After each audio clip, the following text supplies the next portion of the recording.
kantuk di masjid sunnah lillahi ta'ala.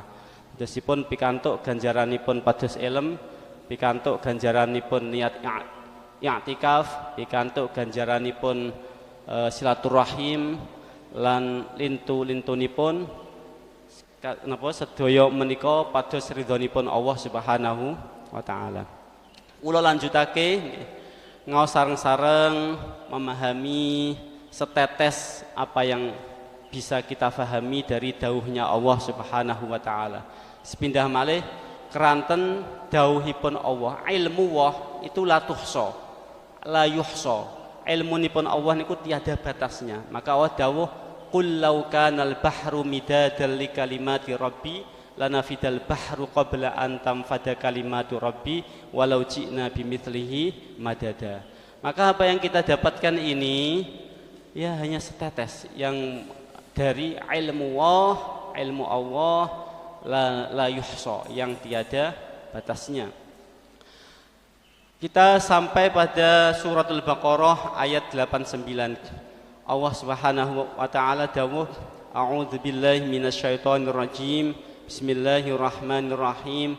Walamma ja'ahum kitabun min 'indillahi musaddiqun lima ma'ahum wa kanu min qablu yastaftihuna 'alal ladzina kafaru falamma ja'ahum ma 'arafu kafaru bih fala'natullahi 'alal kafirin. Bi'sa mashtarau bihi anfusahum an yakfuru bima anzalallahu baghyan an yunazzilallahu min fadlihi ala man yasha'u min ibadihi faba'u bighadabin ala ghadab walil kafirina 'adzabun muhin. Wa idza qila lahum aminu bima anzalallahu qalu nu'minu bima unzila alaina wa yakfuruna bima wara'ahu wa huwal haqqu musaddiqan lima ma'ahum qul falima taqtuluna anbiya Allahi min qablu in kuntum mu'minin.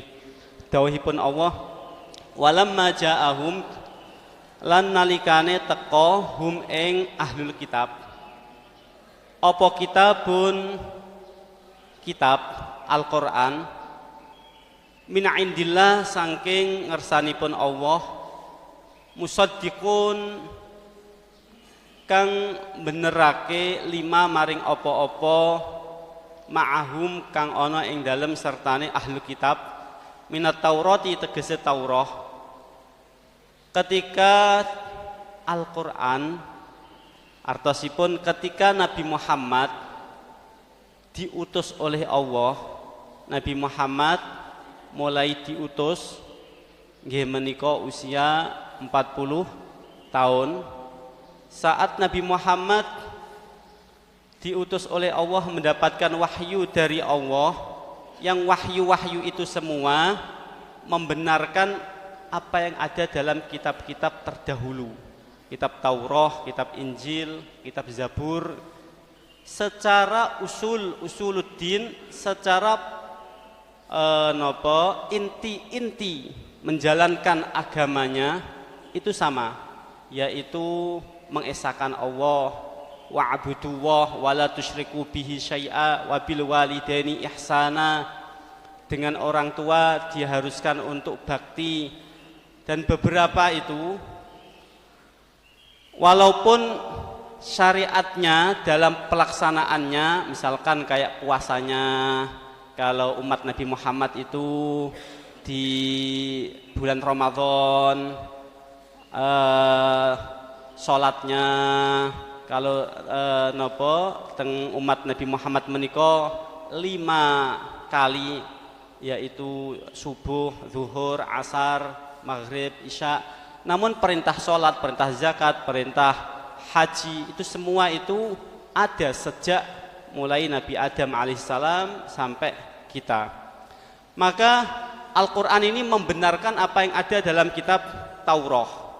Yang kitab Taurah itu telah dibaca oleh ahlul kitab atau oleh orang-orang Yahudi orang-orang Bani Israel atau ahlul kitab.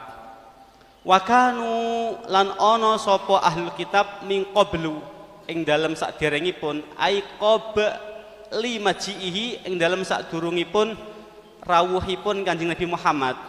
Dadosipun nggih niki ayat niku saged jenengan gambarake niku mekaten. Riyen saderengipun Kanjeng Rasul dipun utus niku tiang-tiang ahlul kitab, tiang-tiang Yahudi niku kathah ingkang dhateng Madinah.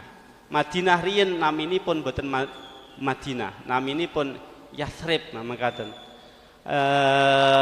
Madinah niku tempat ingkang kathah napa wit-wit kurmanipun. Para rawuh dhateng kitab Taurat, dhateng kitab Injil niku dipun jelasake benjang niku bakale dipun utus nabi akhir zaman, nabi khairul khalqi ajma'in, awaluhum bimakna wa akhiruhum napa niku Kanjeng Rasul diutus akhir tapi nur Nabi Muhammad diciptakan yang awal. Nabi Muhammad nabi ingkang dipun rantos nabi akhir zaman, khairul khalqi ajma'in.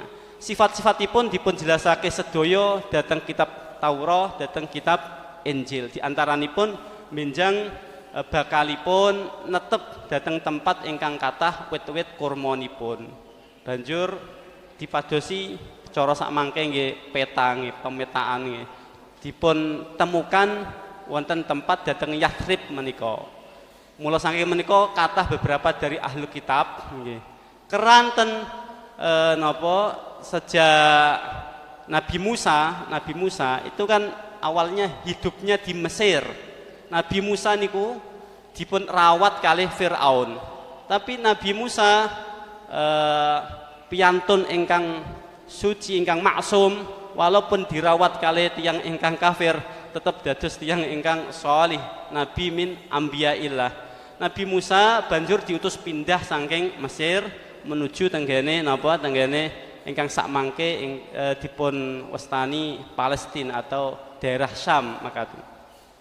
Allah mboten beda-bedakake niku bani sinten. Allah mboten beda-bedakake niku sedaya menungso dhateng sisinipun Allah niku sami ingkang bedakake nggih menika takwa. Takwanipun dumateng Allah. Inna akramakum indallahi atqakum. Ingkang paling takwa dhateng Allah nggih menika Kanjeng Rasul sallallahu alaihi wasallam. Mula saking menika nggih khairul khalqi ajma'in, seapi-apipun ciptaanipun Allah nggih menika Kanjeng Rasul sallallahu alaihi wasallam. Lah niku sedaya pun dijelasake dhateng Taurat, dhateng Injil. Nah, kemudian beberapa dari orang itu dari ahlu kitab, terutama dari ahbar, dari pendeta-pendetanya atau kiai-kiainya ahlu kitab menuju ke Yathrib. Ternyata ya, ingkang dipun rantos niku tidak mimbani Israel. Lah kok bareng lahir Nabi Muhammad berangkat tenggene Syam ketemu kali Buhaira nggih. Tandhanipun pun jelas-jelas niki nabi akhir zaman nggih. Mosok napa tiyang kok mboten ngenali putranipun. Dadosipun kita kalau melihat anak kita dari kejauhan itu pun sudah mengenali, oh itu anak saya. Dan itu mereka lebih kenal jauh dibandingkan mengenali anaknya sendiri. Maka sudah jelas betul. Maka Buhaira sangat mengenal sekali tanda-tandanya abahnya meninggal di waktu di kandungan. Maka ketika Kanjeng Rasul kalih pamanipun Abu Thalib dipun tangkleti kalian Buhaira. Lah awakmu sapa? Aku bapake. Ora ngandel. Amula kok bapake piye? Pamanipun dan lain-lain. Singkatipun mekaten. Kemudian apa yang terjadi? Ternyata karena tidak mimbani Israel, mereka menjual agamanya, meninggalkan agamanya, ditukar dengan duniawi. Karena apa? Hasud. Waduh ini kok enggak dari bani kita. Waduh ini kok nanti kepemimpinan kita runtuh. Kita tidak dihormati lagi, tidak jadi pemimpin. Kita urusan duniawi kemudian meninggalkan perintahnya Allah Subhanahu wa taala. Maka dikritik oleh Allah Subhanahu wa taala. Dan ini sebetulnya pelajaran tidak hanya pada asbab nuzulnya, namun ya secara umum kepada kita semua. Jangan sampai menjual agama kita demi duniawi kita. Para rawuh dadosipun jelas sangat Allah niku nggih, Allah ingkang zat yang menciptakan. Ini para ulama kita dari Asy'ariyah Maturidiyah niku pun ngasih cara ingkang sangat gampil sekali. Monggo masakan nonton sampun dimasak kantun jenengan dahar. Enak to. Sampun dipun napa rangkum, dipun pundhut dari ayat-ayat Al-Qur'an, dari hadis. Bilih Allah niku sifatipun nggih kedah wajib. Napa? Wujud, wajibul wujud. Allah niku nggih wajib wujud. Karena apa? Sesuatu yang enggak ada, enggak akan bisa menciptakan. Menciptakan itu jikalau ada, kalau tidak ada ya enggak akan menciptakan. Maka sifatnya ilah itu ya wajib wujud dan wajib kidam. Wajib nopo? Kidam. Wajib kidam. Karena kalau tidak kidam maka akan hadis, akan baru. Kalau hadis, kalau baru maka ya makhluk itu. Kidam bako mukhalafatul hawadisi harus berbeda dengan makhluknya, harus berbeda dengan sifat makhluk. Mukhalafatul hawadis qiyamu binafsi wahdaniyah qudrah iradah ilmu hayah ngantos akhir. Lah para rawuh, akal kita itu sebetulnya menerima akan hal tersebut secara fitrahnya, namun tidak mampu untuk melanjutkan. Lalu apa yang dikehendaki Allah, yang diinginkan Allah untuk menyembahnya itu bagaimana? Maka diutuslah utusan-utusan Allah karena kasih sayangnya. Diutuslah rasul-rasul Allah agar kita bisa tahu bagaimana kita menjalankan perintah Allah. Maka diutus Kanjeng Rasul. Maka Kanjeng Rasul niku nek ngajari salat jenengan tingali tenggane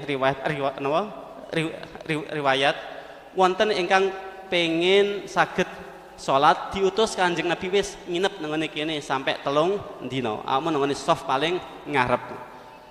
Shallu kama raaitumuni usolli. Banjur salat awakmu kaya aku salat seperti itu. Kita tidak mampu untuk bisa bagaimana salat itu, bagaimana perintah Allah, tidak mampu kecuali melalui para rasul-rasul Allah. Maka kalau tidak mempercayai Rasul, sama halnya tidak mempercayai Allah Subhanahu wa ta'ala. Lah, tidak mempercayai salah satu utusan Allah sama tidak mempercayai Allah Subhanahu wa ta'ala. Tidak mempercayai satu ayat dari ayatnya Allah, dari kalamullah, maka kufur secara ijma' para ulama. Dikarenakan itu sama dengan tidak percaya dengan apa yang didhawuhkan oleh Allah. Saya sekali lagi tidak mengatakan tidak mempercayai tafsir. Kalau tafsir itu ya penafsiran daripada ulama-ulama, namun tidak mempercayai ayat Al-Qur'annya. Kalau tafsir itu kalau sudah qat'iyyud dalalahnya sudah qat'i, tidak multi lagi, ya wajib, tidak ada khilaf lagi seperti itu. Ini kemudian orang-orang ahlu kitab itu padahal Al-Quran ini membenarkan apa yang ada dalam kitab mereka, maka Allah kritiki musaddiqul lima ma'ahum, padahal itu membenarkan apa yang ada dalam Taurat. Wakanu, dan bahkan mereka itu sebelum Nabi Muhammad diutus, sudah detik-detik hampir diutusnya baginda Nabi, itu yastaftihuna, mereka itu minta pertolongan alal ladzina kafaru, untuk mengalahkan orang-orang yang kafir. Dadosipun makaten para rawuh, tenggene Madinah niku riyin wonten suku ageng, naminipun suku Aus, suku Khazraj makaten. Lah tiang-tiang Yahudi ahli kitab niku kathah ingkang mukim tenggene Madinah, keranten ngerantos Nabi akhir zaman. Lah tiang-tiang Madinah ingkang mboten ahlul kitab mboten ngertos napa keesaan Allah, karena apa? Musyrik. musyrikul Arab. Nah, seperti itu. Musyrikul Arab ingkang disembah nggih menika berhala. Kecuali mereka ingkang dipun tetap berpegangan ad-dinul hanif atau agamanipun Nabi Ibrahim. Di antaranipun nggih menika mbah-mbahipun Kanjeng Rasul sallallahu alaihi wasallam. Niku sedaya tarakus sifaha falam yusibhum aruhu min adamin ila abihi wa ummihi. Wa kaifala wasayyidul akramu wasitatuhul muntaqah. Lah pripun mbah-mbah Nabi Muhammad kok mboten minal muwahhidin atau tidak dari orang yang mengesahkan Allah, tidak dari agama tauhid, tidak mukmin, tidak suci, itu bagaimana? Wong mbah-mbahnya baginda Nabi itu sebagai pelantara yang ditempati Nur Muhammad sallallahu alaihi wasallam. Lah Nur Muhammad itu suci, masa suci kok bertempat dengan tempat yang najis? Logis napa mboten? Mboten logis. Maka dari itu keyakinan ahli sunnah wal jamaah, ayahipun Kanjeng Rasul ila min abihi wa ummihi sedaya sampai Kanjeng Nabi Nabi Adam menika tarakus sifaha falam yusibhum aruhu min adamin wa ila abihi wa ummihi. Dalam ayat ini pun jelas wa taqallubaka fis sajidin, aku taruh nur engkau wahai Muhammad dalam orang-orang yang sujud, artosipun orang-orang ingkang iman. Keranten Nabi Ibrahim bin Azar nggih. Azar niku kathah ingkang ndawuhake mboten bapak kandungipun. Mekaten. Wonten ingkang nafsiri mekaten. Azar wekdal Nur Muhammad dateng mriku niku iman. Banjur badhe ditinggal Nur Muhammad nembe kufur. Wonten ingkang ndawuhake mekaten. Pada intinya tidak logis ketika apa yang suci kok bertempat pada tempat ingkang najis, mboten mungkin. Maka para rawuh nggih mulyanipun bapak mbah-mbah niku saged ugi disebabkan putra-putra nipun. Keranten putranipun niku sholih alim, banjur yang sepuhipun dados tiyang ingkang mulya. Begitu juga bisa sebaliknya. Kula lanjutake, pada intinya di sini jangan sampai karena hasud, karena cinta duniawi kemudian meninggalkan apa-apa yang sudah jelas, sudah yang hak. Meninggalkan tidak meyakini Allah, tidak mengimani Allah. Lah terus yang diimani ya sinten? Mosok sang pencipta kok ingkang disifati kalih tiang-tiang musyrik nggih menika berhala. Mosok berhala kok menciptakan? Dawuhipun Allah, qul ara'aitum ma tad'una min dunillah aruni madza khalaqu minal ardi am lahum syirkun fis samawati. Katakan wahai Muhammad, minta untuk diterangkan oleh mereka, qul ara'aitum ma tad'una, apa-apa yang kalian sembah itu, ma tad'una min dunillah aruni, perlihatkan kepadaku madza khalaqu, apa yang mereka ciptakan. Berhala kalau itu kualifikasinya Allah, kontribusi sebagai khalik sang pencipta itu apa? Madza khalaqu am lahum syirkun fis samawat, apakah berhala-berhala itu punya kontribusi di dalam penciptaan langit? Am lahum syirkun fis samawat itu ngantos akhir. Maka surah At-Tur balayukinun, bahkan logika manusia itu nggak bisa menerima. Maka Jubair bin Mut'im kemudian berkata, kahda qalbi ayatir, hatiku, logikaku, konstruksi logikaku hancur, konstruksi kesyirikanku hancur. Maka kemudian Jubair bin Mut'im iman kepada Allah. Nah, setelah iman kepada Allah, kita itu butuh bagaimana syariatnya. Maka diutuslah para rasul. Maka wajib mengimani rasul. Enggak mengimani rasul nggih sami, berarti tidak mengimani Allah. Lah orang Yahudi niku mboten kersa ngimani napa Nabi Muhammad. Tapi ada beberapa yang masuk yang iman kepada Nabi Muhammad. Di antaranya adalah Abdullah bin Salam. Abdullah bin Salam niku kiyainipun tiyang Yahudi. Piyambake dakwah terus bilih napa Muhammad niku wajib kita mengimani, kita harus meninggalkan hasud kita, meninggalkan kibir kita, meninggalkan. Tapi banyak dari mereka yang tidak mau menerima. Para rawuh niki penyakit seperti ini tidak hanya penyakitnya orang awam, penyakitnya kiai-kiai, penyakitnya ustadz-ustadz, masalah hasud, masalah kepemimpinan, masalah apa. Maka niat itu penting sekali. Maka Allah mensifati ibu yang baik seperti Sayyidah Maryam, wa ummuhu siddiqah. Ibunya itu benar-benar siddiqah, itu tulus, ikhlas, niatnya itu siddiqah, benar keranten Allah Subhanahu wa taala. Kemudian Allah menyinggungnya, wa kanu min qablu, dan sebelumnya anehnya itu nggih. Suku Aus, suku Khazraj niku kan musyrik waktu itu. Lah tiyang Yahudi niku kan ahlu kitab, ngertos kitab.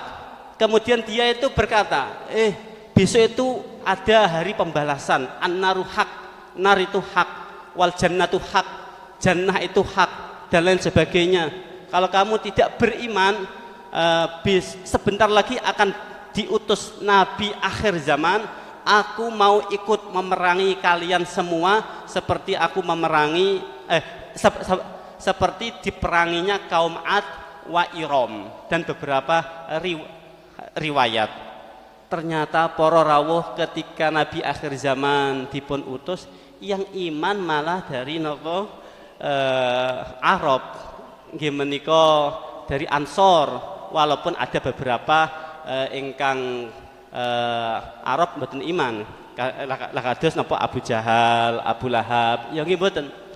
Masya Allah. Maka kita itu harus bersyukur kepada Allah. Alhamdulillah diparingi Allah iman, diparingi Allah iman. Para rawuh nggih, walaupun secara fitrah manusia iman itu sudah ada, namun iman itu pemberian dari Allah. Maka kita itu bersyukur. Alhamdulillah dikasih Allah iman, dijadikan min ummati Sayyidina Muhammad sallallahu alaihi wasallam. Datang tafsir menika dipun jelasake, mereka berkata Allahumma ansurna. Setiap kali ada konflik dengan orang-orang musyrik, mereka berkata Allahumma ansurna alaihim. Ya Allah, berikanlah aku pertolongan mengalahkan mereka bin nabiyil mab'us, dengan berkahnya nabi yang akan diutus di akhir zaman, yang sebagaimana disifati di Taurat dan di Injil.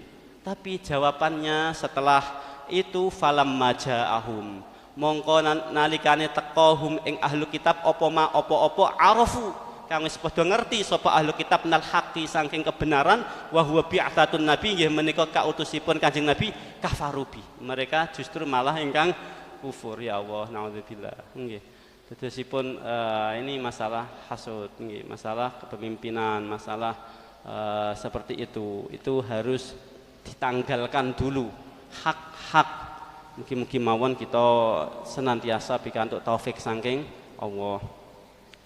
Fala'natullah kafarubi, maka mereka kufur bihi kepada Nabi Muhammad, hasadan karena hasud, wa khaufan karena wedi, ala riyasah ing atase kepemimpinan. Waduh, aku lah enggak dihormati meneh iki. Dikirane seperti itu. Padahal Nabi Muhammad menyampaikan yang hak, bukan masalah kepemimpinan, bukan masalah apa-apa, ini masalah yang hak seperti itu. Wa jawab lama, ini masalah nahunipun kula loncati ingkang artosipun lama niku syarat, jawabanipun kafarubi, maka ternyata mereka malah kufur. Maka Allah dawuh fala'natullah, maka laknat Allah alal kafirin.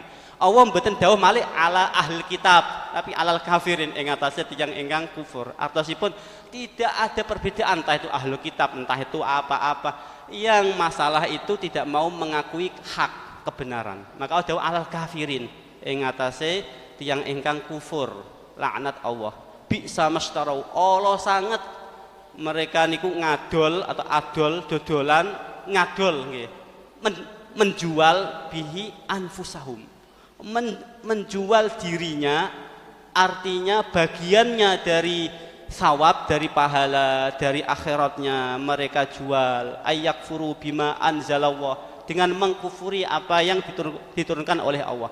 Karena ketika mengkufuri Nabi Muhammad, maka dampaknya, korelasinya, hubungannya, kemudian sebab akibatnya tentunya akan tidak mempercayai ayat-ayat atau dawuh-dawuhnya Allah, karena itu melalui Nabi Muhammad sallallahu alaihi wasallam. Kan seperti itu. Maka dawuhnya Allah, mereka mengkufuri apa-apa yang diturunkan oleh Allah bagian krana hasud ayyunazzilallah min fadlihi. Allah nurunake fadlipun ala mayyasha ing atase tiyang ingkang dipun kehendaki. Lah kok ngatur Allah karepe piye? Para rawuh maksiat niku wonten kalih. Nek para ulama nglobalake seperti itu. Maksiat ingkang bahaya nggih menika maksiat kibir. Kibir niku napa nggih? Ngerasa awake gumedhe, akhiripun boten purun ngakoni hak. Perkara ingkang hak boten saged ketampi. Keranten napa? Kibir. Niku bahaya. Dibandingkan maksiat ingkang didorong kalih hawa nafsu niku tasih niku. Keranten didorong kalih hawa nafsu niku biasanipun nimbulake kesedihan, kemudian pecah atinipun, kemudian taat, kemudian taubat dumateng Allah. Maka maksiatnya iblis itu yang membedakan titiknya di situ. Aba wastakbaro, kibir. Ngantos dalam riwayat niku dipun sebutake pada saat di zamannya Nabi Musa, iblis itu ngerayu tenggane Nabi Musa supaya Nabi Musa niku nyuwunake ampunan tenggane Allah untuk iblis. Kemudian Nabi Musa nyuwun diutus oleh Allah, nek purun nggih iblis seperti awal diutus oleh Allah untuk menghormati, sujud penghormatan, tidak sujud seperti sujudnya sholat, sujud penghormatan kepada Nabi Adam. Ucapannya iblis, "Lah piye waktu uripe aku moh kok wis matine mal kongkon." Nah, seperti aba wastakbar, tidak mau mengakui kebenaran karena ngerasa gumedhe. Insyaallah niku makanya ya Allah mungkin mawon kita diselamatake, mungkin mawon kita sedaya termasuk siddiqin atau yang benar-benar tulus nggih. Mungkin mawon napa-napa ingkang kita lampahi krana Allah. Ingkang penting niku mekaten.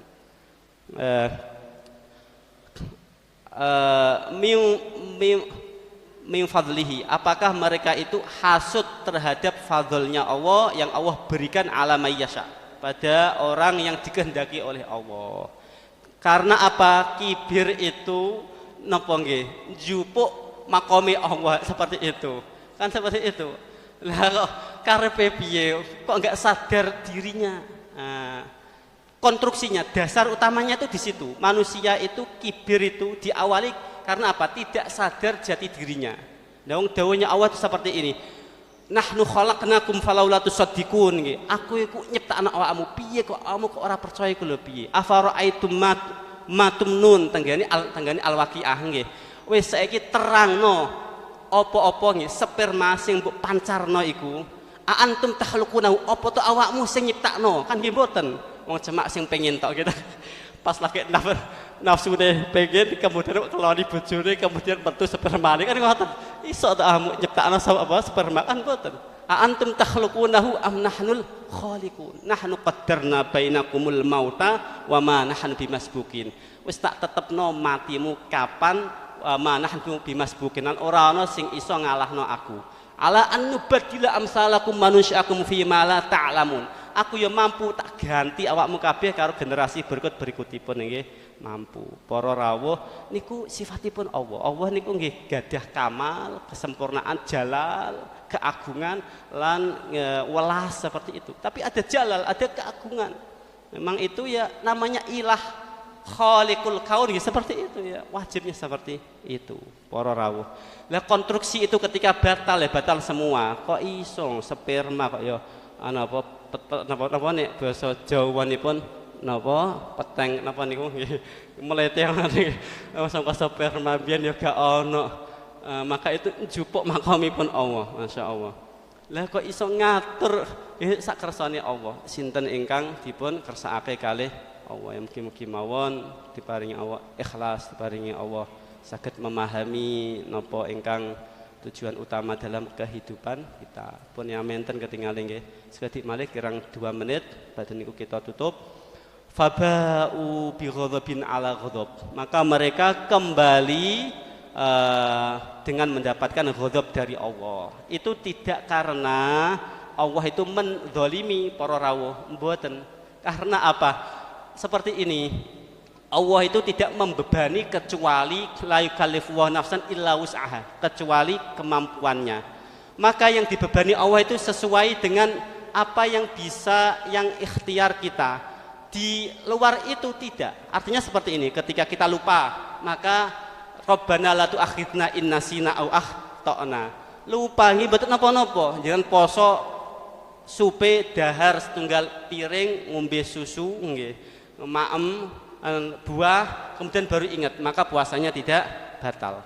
Kemudian ketika jenengan misalipun tidak ada kemampuan, tidak ada iradah karena dipaksa, jenengan dicancang misalkan, kemudian diombeni, wis ditolak-tolak tetap diombeni, akhiripun toyonipun melebet, maka puasanya tidak batal.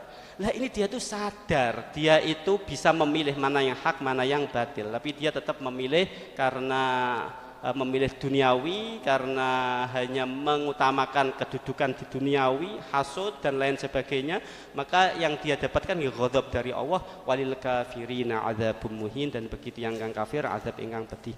Mugi-mugi mawon sekedhik menika wonten manfaatipun, mugi-mugi kula panjenengan senantiasa diparingi Allah taufik, pertolongan ngantos akhir hayat kita, diparingi Allah iman, diparingi Allah cinta dumateng Allah, menjang dipun kempalake bersanding dengan Rasulullah sallallahu alaihi wasallam.